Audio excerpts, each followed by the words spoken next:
Que se passe-t-il chez Ferrari? Pendant que McLaren est sur une autre planète, que Mercedes s'impose comme outsider et que Verstappen continue de porter Red Bull, une équipe manque à l'appel. Où sont passés les rouges? Où sont passés les objectifs de titre, la confiance, la maîtrise, l'excitation de l'arrivée d'Hamilton? Tout ça semble désormais très loin. Commençons par la voiture, on pourra en parler des heures. Sa fenêtre d'exploitation est trop petite, les pilotes peinent à l'emmener et l'équipe doit encore en débloquer le potentiel. Elle est juste trop lente. Comment expliquer qu'en seulement un an, une équipe ayant mis 8 courses à inscrire ses premiers points parvienne à devancer à la régulière celle qui s'était battue pour le titre jusque dans les derniers tours l'an dernier? On a parfois l'impression que les ingénieurs naviguent à vue.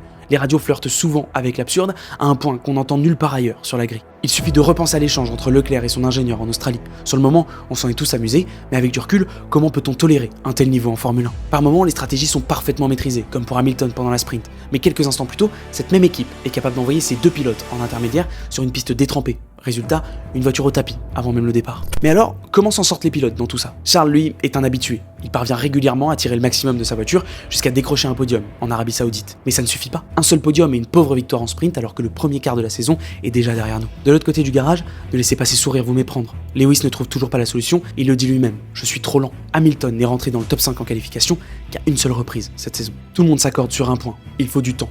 Pour Hamilton, pour l'équipe, pour tout remettre en ordre. Mais à l'aube d'une toute nouvelle réglementation qui rebattra complètement les cartes et avec désormais 152 points de retard, s'il y a bien une chose que la Scuderia n'a plus, c'est du temps.